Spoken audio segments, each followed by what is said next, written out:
still to this day, how I walk into a room is how he walked into a room.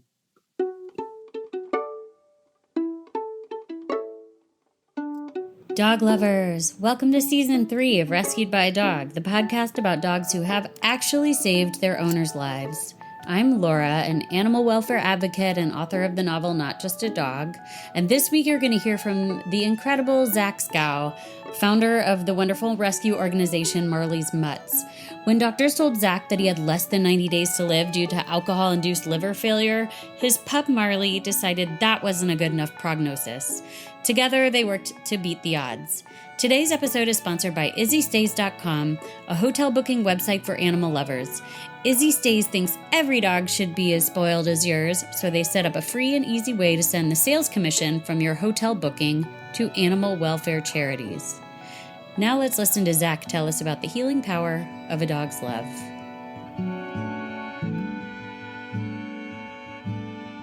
Does it sound better now? Oh my gosh, so much better. Hi. Thank you so much for being here to talk to me about dogs that have saved your life. I am thrilled to have you because I've been following your work for years and you're amazing. And I'm sure that whatever dogs have helped you are also amazing.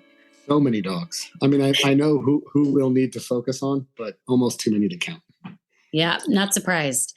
Okay, well then, why don't you tell me what is the name of the dog that we're going to talk about today and what do they look like?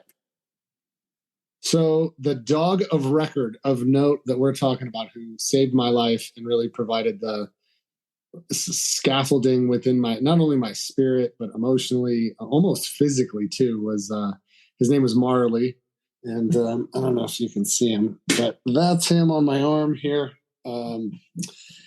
And he was a Rottweiler pit bull, and I got him from the Mojave Animal Shelter here in Kern County, and he was just but a puppy, and he was in the kennel with another little dog who ended up getting adopted by a trucker. And so Marley was left alone, this little black lead ball that he was just adorable. He was about 9 weeks old.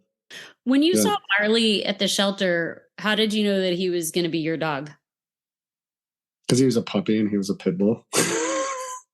Cool. So it wasn't just him. It was just like, there's a puppy. I'll take that one. My requirements were pretty minimum. I wanted a puppy that I could, train and work with. And I wanted a bully breed dog. And he checked the boxes. And he was in a really far off shelter with virtually there's no social media then. And there was no way he would get adopted. What was the moment like that you got Marley home? Like, was he like, this is my house? Oh, I just always had him on my chest. He was so small. And he wasn't vaccinated either. So I was paranoid about him getting sick. So I carried him in a backpack at all times. I smuggled him wherever I went, literally wherever I went. He loved it. But he just got so big so quick. Yeah, he was great. He looked so fierce and he intimidated everybody, but he was a complete love. At the time I was a practicing drug addict and alcoholic. So, I was searching for all the things that a dog can give you without necessarily knowing about it. I needed desperately unconditional love. I needed to feel comforted, to feel believed in, to feel like I was enough, mainly. And he pretty much gave me that from the get-go. He progressed to be, he was out of the womb a perfect dog, essentially. He was very intimidating, black, tricolored, massive, 95 pounds, just all muscle. Again, just like a exactly Rottweiler pit bull mix. And I like to say that, male dogs or female dogs wanted to be with him. Male dogs wanted to be like him. And it applies for people too. It's like anytime we walked into a room, people would look at Marley and he had this stoicism to him. He moved with this calm confidence, this just stoic, confident trudge where he just walked with purpose wherever he was going. And he was imperturbable. No dogs threw him off. He never started fights. He would literally break up fights with my pack. He really knew how to set the tone for a pack. He really knew how to keep the symbiotic harmony. What was it like to be you at that time? Oh boy. My life in 2002 when we got him was my life I was centrally preoccupied with alcohol and drugs. I had a deep-seated loathing of myself that I'm sure is rooted in a lot of different aspects of my life. But I was really like at my worst at that point. I had been kicked out of a bunch of colleges. I was kind of home, very wayward, not knowing what to do with myself, not having any confidence that came naturally. Every aspect of stability I might portray came only when I was drunk or on drugs, which was all the time. I got in a car accident in 2003, broke my chest and my shoulder, got a bad concussion, and I rolled into a ravine, flew off a cliff and rolled into a ravine. And that fast forwarded my drinking to 24 hours a day. So with that injury, with a broken sternum, it's really a challenging injury to heal from. And I didn't want to take pills, and I was already so committed to alcohol that just became my daily, was to start drinking as soon as I got up and drink until I went to bed. And after 6 months, after I finally healed, I had this moment of clarity where I said, I'm going to try to get through this. I'm going to try to abstain from drinking. So I got myself, like any good drug addict, I got myself some weed, some pills. I was like, I'll take these and I won't drink, and the physical withdrawals that I started to have, like almost immediately, were horrific. I always had some withdrawal symptoms, shaky, uneasy, anxious, nauseous, things like that. But that one day, I was at the liquor store at 6 o'clock in the morning as soon as it opened, because I had basically started going in the DTs. I was fully withdrawing, and it was awful. That was my first, and that was just that little window of like 12 hours that I didn't drink. It's not a very big window. What is a DT? Delirium tremens. It's the way your body reacts when your body becomes very accustomed to having alcohol in your system, both physiologically and emotionally. So I think some of the hardest aspects of going through, although the DTs are really a physical phenomenon or physiological phenomenon, one of the most challenging parts is the emotional coping with not having alcohol. The walls just closing around on you. You don't feel like you can do anything. Barely feel like you can breathe. Certainly not face other people or go about your day to day. There's this kind of constant shaky anxiety that becomes and it's very uncomfortable, if not unbearable. Like what that moment was for me was, I told myself, I tried to get through 24 hours without drinking. I obviously failed and had to fill myself up with alcohol. But that was a commitment to being an alcoholic. I mean, after I went to the liquor store and liquored up, I told myself, all right, I'm not going to do that again. I'm never going through that again. I'm going to figure out a way to drink and use for the rest of my life. I was 23. That was where you were. Had you already made the decision to be a full-time alcoholic when you met Marley then? Was that after that? It was just after we got Marley. I roamed around a little bit after that, like aimlessly trying to find my way, and trying to do different things. I worked at the Improv for a number of years, worked at different bars, just trying to provide for myself and find some sort of direction, which it never worked. And then, in 2008, I started to turn yellow, and my eyes started to turn yellow, and my skin, and I started to bruise everywhere, and I started to cough up blood. I started to leak blood, really, from both ends. Started to get this huge, hard stomach, like with varicose veins on the side of my stomach, and my belly button herniated, and I didn't know what was happening to me, but I knew it had something to do with drinking. And I had no idea that I was going to liver failure. I went to the hospital. They took blood tests. The nurse came out and she held my hands and she's like, honey, I have something to tell you. You are in liver failure and you need to go to a hospital, like immediately.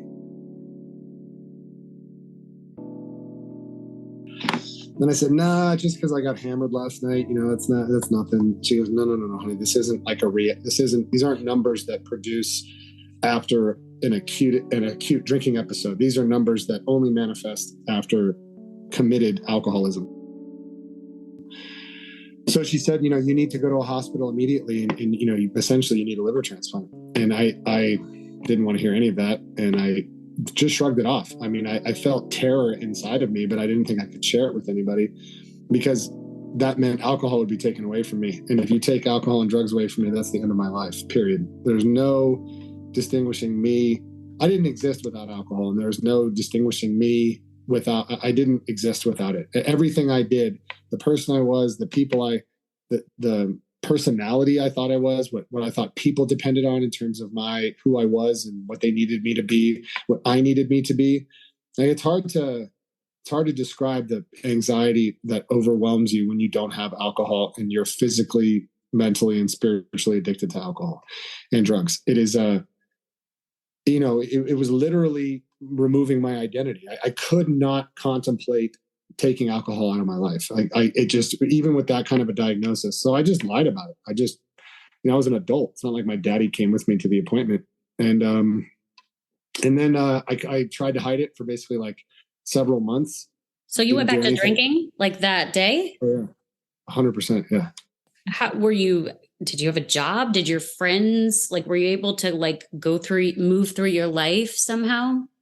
Yeah, I could really fake it so many of us alcoholics are total chameleons. We can fake everything about our existence. I mean, we are liars, and we're putting on a mask the entire time. So you just get used to living as that mask, And I hit it extremely well. But when my skin started to turn yellow, I would just wear long sleeve shirts, and I would sit outside in the sun. So I looked kind of orange. I would just tan, quite literally. I would sit outside. I would always wear sunglasses. I wore long sleeve shirts, baggy, so you couldn't tell how big my stomach is. When your body, you get this thing called ascites when your body goes into liver or kidney failure, and your hepatic duct is pumping all of this bile and blood through your liver. And when that gets backed up, there's a lot of things that need to be processed that can't. So they find a way around. And they create portal hypertension or high blood pressure in your veins and arteries, and it starts to everything that's not being processed leaks into your abdominal cavity. So you have this this liquid that's accumulating in your abdominal cavity at all times. And fast forwarding to when I would be hospitalized, they would drain that every 3 days. I had a catheter in my back, and they would suck all this stuff out. And I remember the nurse used to plop it on top of the counter and basically to show me what I'd done to myself. She's like, this is what we, leaders they pull out of you. And because if that ever got infected, if this mass of disgusting bile and blood gets infected, you die immediately. You go septic. And that's how a lot of people die in liver failure from simply kidney or liver failure. Their organs stop working, which is what I was going through. Esophageal varices is when the veins and arteries in your throat burst because there's so much tension in the blood and there's so much high blood pressure. So I had preliminary esophageal varices as well. And then a lot of times you'll go septic in your stomach where that blood and bile is accumulating, and you'll die that way. So there's a lot of ways you die. You die from blood poisoning, with ammonia buildup in your bloodstream. There's all kinds of things that stop working when your liver and kidneys fail. Aren't you in pain? It was extremely uncomfortable. It was, lateral G's, like moving sideways when you have this stuff filled up in your system. It was very painful. And to back up a little bit, what would happen was I couldn't hide it from my dad anymore. I was bleeding orally and rectally, and I was vomiting blood. It's very hard to hide. And I was starting to have bouts of ammonia confusion where ammonia is building up on my brain. So, you don't know where you are. You don't know who you are, what year it is. You lose your balance. There's all kinds of these strange symptoms that are accompanied with. So I ended up going to the hospital in Bakersfield Memorial Hospital. They immediately admitted me for a long-term stay. The doctor came in after running tests and just said, to my dad, your son needs a liver transplant and he's not going to get one, period. And they gave me less than 90 days to live. And you needed 6 months of sobriety just to qualify for a liver transplant. They wouldn't look at you, period, until you have that 6 months. So I just started to waste away at the hospital. They were doing frozen plasma transfusions on me to try to. What happens is your INR, how thick your blood is radically diminished. Your blood is super thin, so you won't clot, you won't heal. You won't. If you get a cut, it'll just bleed. So they would do these constant frozen plasma transfusions to put new blood into me that was cold, to try to coagulate my blood, to try to thicken it up, and none of it ever worked. Really, it was just pointless. It was, you're withering away at this hospital. We're going to manage your pain. And so I immediately got addicted to drugs. Like within 3 days, I was addicted to Dilaudid and morphine. And along with that came paranoia, came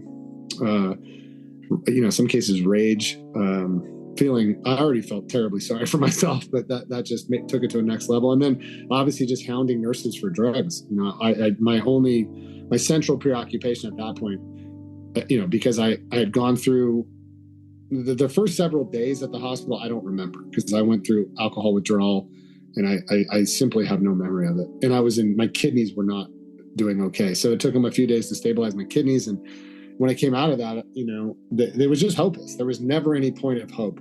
The only thing, the real only bit of hope was my dad. My dad he's an engineer. He would not give up. He would not take this diagnosis as the final chapter. Even when they were trying to send me home on hospice, all he cared about was getting me to a hospital that did liver transplant. And he would just say, if we can get in there, he'll smooth over the nurses or the transplant team, or he'll find a way to make it happen. So yeah, after 6 weeks of being at Bakersfield Memorial and just dying a little more every day, just getting sicker and sicker and getting drained, and I got a meeting with the comprehensive transplant program at Cedars, which is where I was born. And they're one of the 7 hospitals in California that does liver transplant. So she admitted me to the program. She said, we're going to do something that's going to shock you, but we are not going to admit you into the hospital because we will kill you.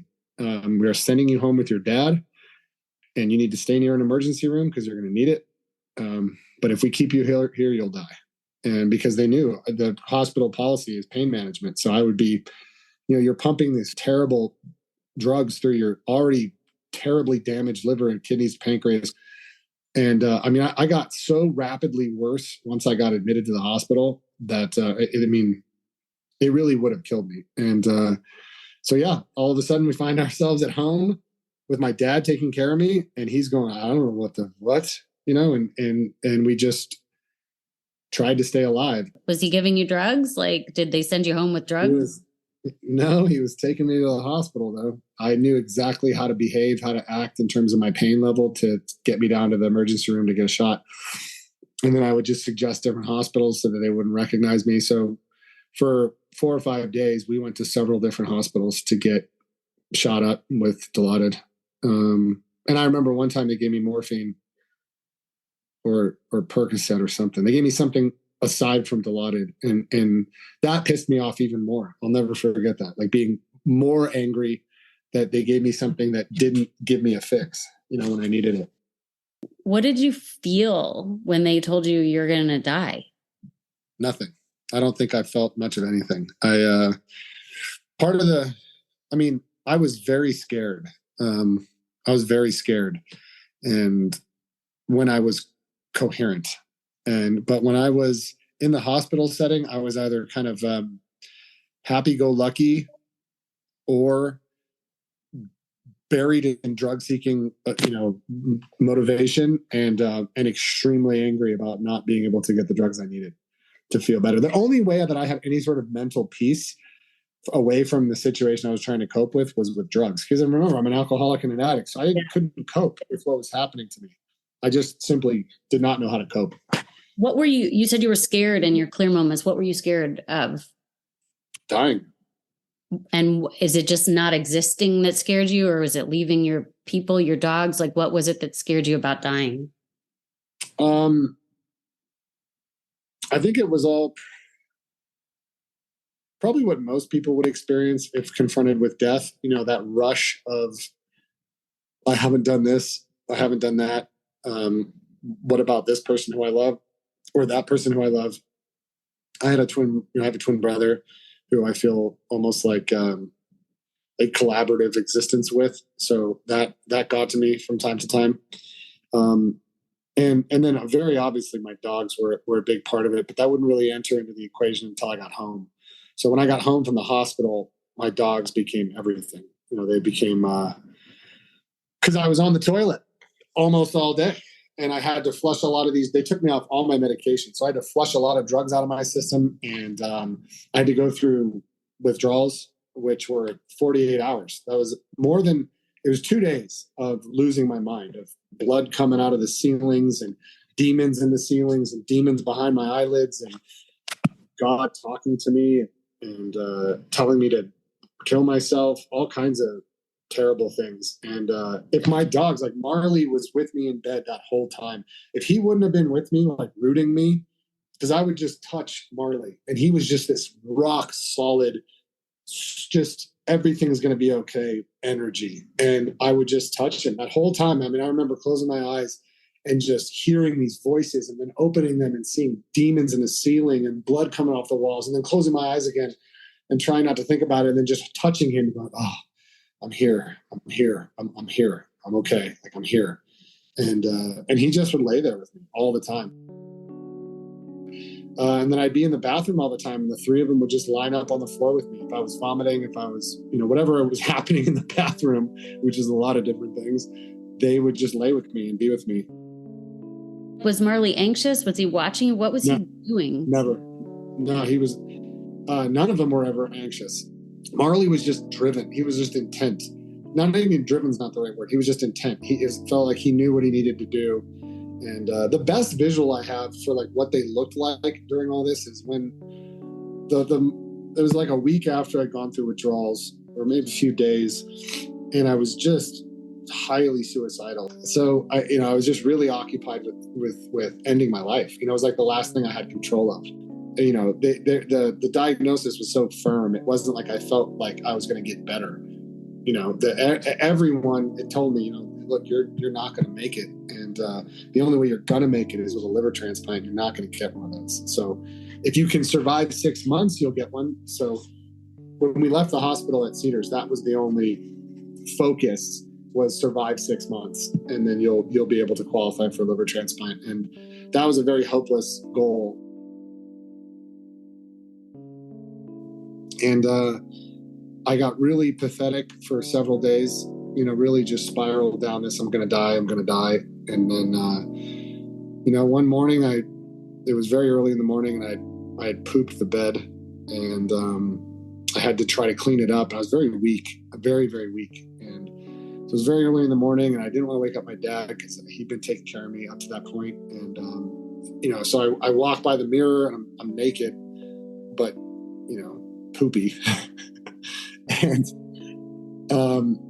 I just couldn't. I was so astonished at this countenance in the mirror, what was looking back at me. I just leaned into myself, staring at my eyes and staring at my, these thick varicose veins on my stomach that were feeding this huge 9 months pregnant belly. And, my hair was all falling out, and I was completely yellow and purple, like every square inch. My arms had so many needles in them, and everything bruised. So I looked like I was 90. I looked like a very, very old person. And I was pretty vain too, up to that point. And so you go, what? Who is that? Who is that? And how did all this happen? And I just broke down. I just really was like, oh God, take me. Like, I can't do that. I cannot do it. It wasn't like a moment of strength. By myself, I was like, I just can't do this. This is not going to happen. I got no chance here, period. And then I looked over at my dogs, and they're all sitting by the toilet, which is where I normally was, all just lined up, looking at me, just like everything was perfect. Like there was nothing wrong, and it was just another day. And I was gorgeous, And not only was I gorgeous, but like everything was okay. They were just looking up at me like everything's fine. Like, you're just Zach. You're just there, and it's okay. You look like shit, but we see you. We really see you in there. And that was a big moment. That was a big. And then I got to thinking, what happens to them if I go? So that morning we didn't go back to bed. I just sat up and journaled that whole morning. And I remember thinking that I was going to die, and someone was going to find my journal, and they're going to be like, "We thought this guy was like reasonably intelligent.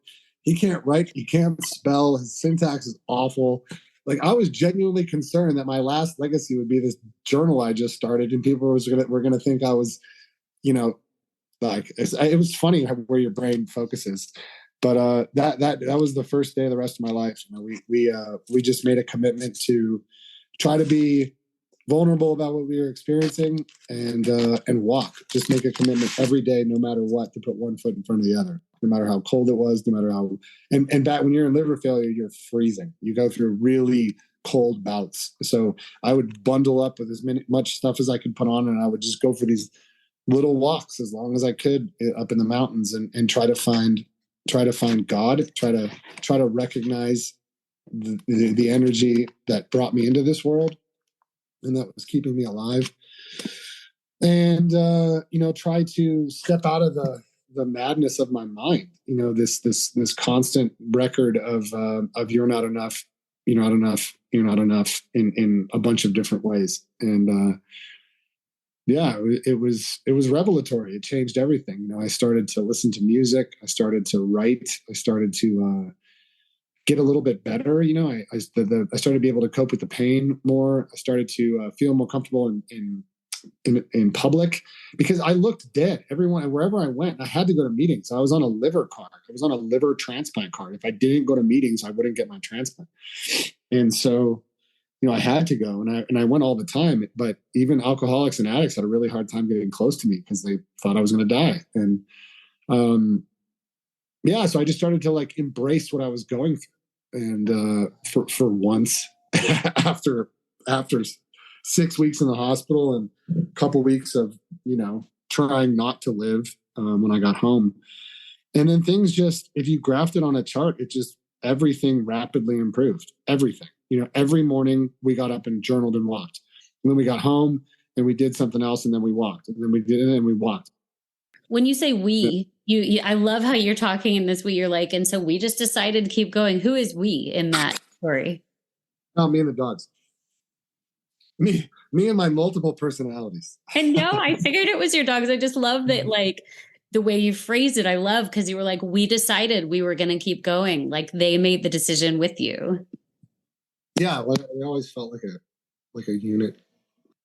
So we, I've been working with the Humane Society and a couple other organizations for a couple of years prior to getting sick, and I started to ask for dogs. I started to bring dogs into my pack, and started with 1 and 2. Then it just kept growing, and I started to get creative with their writings and their pictures. So I started to take a bunch of images for all these dogs that needed homes. I started to print out this is prior to social media. So I'm typing up their bios, and I'm making them funny and stupid and just ridiculous, and just trying to make them unique.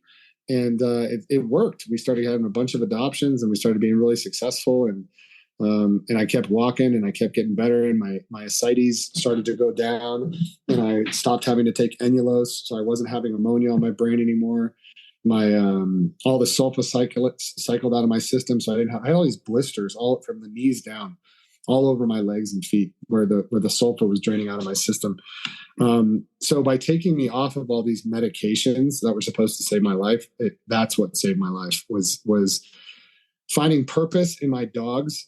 They gave me direction every morning. Every morning I knew exactly what to do. I knew to get up, to write, to walk, and then to advocate for these dogs. So whereas before my purpose was to like beat myself up, that might not have been my expressed purpose, but that's quite literally what I was doing every day, was just ripping into myself. And so, my whole existence became focused on them, and I found creativity in that. I found purpose in that. I found joy in that. And, people seemed to be really receptive. So then I started to get confidence. And, in many cases, addiction and alcoholism are diseases of confidence, of self-esteem, and my self-esteem was non-existent. It was inverse negative, and, I started to get self-esteem. And I started to embrace what I looked like, and I started to talk as often to anyone that I could about what I was going through. And I started speaking at schools. I started speaking at meetings. I started speaking at sober livings and wherever. And basically, by the time I got 6 months of sobriety, I went down there, and I'll never forget. Dr. Tran came out, and she's like, we don't know what you've been doing or what makes your situation particularly unique, but whatever you're doing, keep doing it, because as of right now, my MELD score, which is your model for end stage liver disease score, if it's above 17, essentially you're transplant eligible. Mine was 26 and a half. So I was transplant eligible for like a year. But by the time I got 6 months sobriety, it had fallen below that. So I didn't even qualify. So during my review to get me on the list, they said, the good news is you don't have to be on the list. And who knows, if you keep doing this, maybe you'll just be okay. You never got a transplant? Nope. Is your liver healed? Yeah, I have what's called stage 3 fibrosis. So normally livers, once you're cirrhotic, once you have stage 4 cirrhosis, it's called end stage, END, because they don't even call it stage 4. It's end, just that's the end. But if you're young, if you take care of yourself, if you're driven to alter everything about what goes into your body, there's potential to change. So the previous ideology or ethos around liver failure is that once you're cirrhotic, there's no reversing that. It's scar tissue, and you can't reverse scar tissue. It just is what it is. But mine regressed. I had considerable cirrhosis and end stage cirrhosis. And not only did it regress, I don't present as cirrhotic any longer. I have what's called stage 3 fibrosis. It's shrunk considerably. The fattiness is gone. So as long as I continue to watch what I put in my body and consume foods and liquids and things that are good for liver function, it should be okay. Marley never even barked at things. He was exactly what I needed to emulate. The coolest thing about Marley is I lacked self-confidence. I didn't know how to put my chest forward and my shoulders back. I didn't know how to embrace life without alcohol. So much of my courage and self-esteem came from alcohol and drugs. So I was completely rebuilding myself.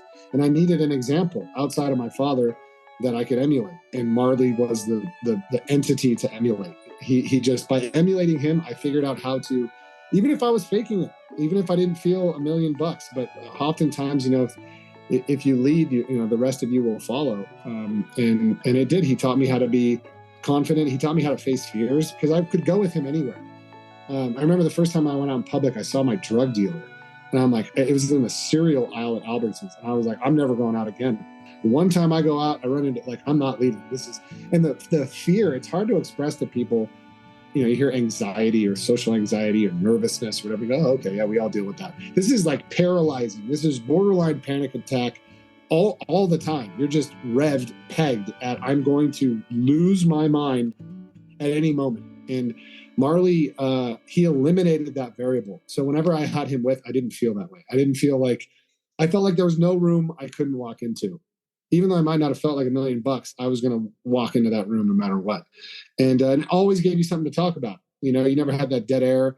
You didn't have to focus on me, this yellow, sick person I was confounding to everybody, because there's like, what is this guy? What?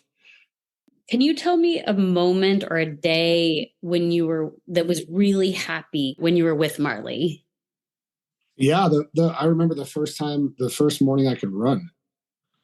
I hadn't been able to, so when you're going through liver failure, you have a lot of things wrong with you. So I had radical edema, my ankles and feet were enormous. I had blisters all over my feet. I was extremely weak. When you're hospitalized for 6 weeks, you don't get out of bed. And when you do, you're in a wheelchair. And so my muscles had atrophied. I weighed 40 pounds less than I weigh right now, and I'm not a big guy. You know what I mean? I'm 5'11", but I'm slight. And yeah, I remember, the first time we went for a run. I remember that because he got away. What did he do? Well, I tried to get confident, because all the other dogs would follow me. So the rest of the pack would follow me. So I'm like, I'm dropping the leashes and I'm check this out. We're running, baby. All right. And I was like, I'm free, and then Marley saw a deer and he just disappeared. He ended up hiking up basically an entire mountain. And the only way I could follow him was I could hear him because he would charge through underbrush without thinking about it. I think he would just close his eyes and barrel through. And so he's running up a very large mountain. It's all thick scrub oak and underbrush and sage. So I'm just hearing him and I can see the plants moving as he's making his way up the hill. And then he's following different scents and he's just so excited to be off leash. He doesn't know what to do with himself.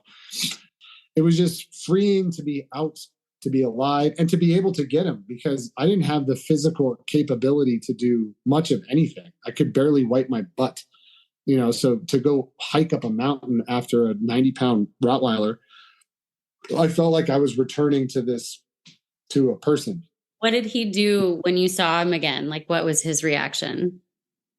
He was just foaming at the mouth with elation and had his entire body was like a light green from being covered in sagebrush, like just covered. Probably the most fulfilling early moment with Marley was the first time I spoke at high school. In front of 600 kids in the gymnasium, me sitting on a chair with a microphone, and he was I am going to die of a panic attack. Right? I'm going to literally have a heart attack. I am so scared, and and I wore like a suit or something like that, and we got through it, and we did a really good job, and we got invited back. And was he with you at the podium? Yeah. You think you could have done that without him? Oh, never. No way. No way. No way. I think Marley always knew that he was setting that he was like aiding me in some way. I think he always knew that he was helping me. He always knew that he had a purpose wherever he was going. He had, the most beautiful thing about him was this visceral reaction he conjured up in people of fear. Almost everyone's reaction to him, for whatever reason, was fear. And to watch them kind of be confronted with that and then open themselves up to him and accept his, you could just see people's prejudgment and maybe their tendency to prejudge in the future kind of go away. He changed so many perceptions and you got to remember, this is from 2002 to 2015. So this is early days. And he changed so many minds. So many people altered the way they prejudged breeds of dogs based on interacting with him. And I think altered their prejudgments of alcoholics and drug addicts. If Marley were here and he understood human English, what would you like to say to him? Ugh.